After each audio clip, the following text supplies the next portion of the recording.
Sa issue ng foreign relations, mas naging bukas ang Pilipinas sa Russia at maging sa China na nakakabangga natin sa agawan ng teritoryo. I will also go to Russia to talk to Putin and tell him that there are three of us against the world. China, Philippines.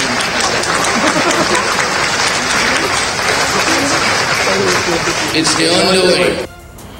Kanina, maingat ang pahayag ng palasyo sa mga bago na namang pasilidad na namataan sa West Philippine Sea. Saksi si Rafi Tima. 4 na bagong missile shelter sa Kagitingan o Firecross Reef, 8 sa Zamora o Subi Reef, at 8 rin sa Panganiban o Mischief Reef.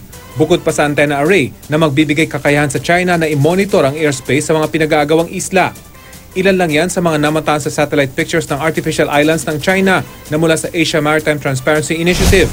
Nakababahala raw yan ayon sa isang eksperto dahil posibleng paghahanda raw para magdeklara ang China ng Air Defense Identification Zone sa lugar. Threatening po yan sa mga smaller countries at kung tuloy-tuloy ito, syempre ma-welcome ng Pilipinas at yung mga ibang bansa yung military presence ng United States, Japan at iba't ibang bansa. So nagko-contribute ito sa militarization sa region. Giit ng palasyo, Department of National Defense at Foreign Affairs ang dapat sumagot sa issue. Pero paalala nito, the President has said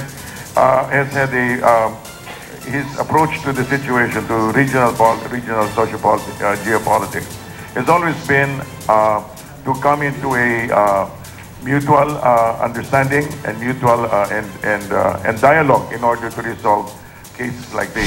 Tama po si Pangulong Duterte na dapat hindi tayo mag-risk ng gyera, pero hindi naman ibig sabihin na hindi tayo mag-resist sa China gamit ng mga diplomatic means. So sana magamit natin yung ating mga leverage, diplomatic leverage, yung arbitration case natin, at saka yung mga alyansa natin sa Amerika at ibang bansa. maingat ang gobyerno lalo't gumanda ang relasyon ng Pilipinas at China sa panahon ni Pangulong Rodrigo Duterte. Golden period ang tawag ito ng Foreign Minister ng China, sabay pagmamalaki na sila ang biggest trading partner ng Pilipinas. Tangible results that have come immediately. But as the year ends and as the year begins, next year begins, you will see the infrastructure programs that are fruits of the strength of our relationship with China. Ako si Rafi Tima, ang inyong saksi.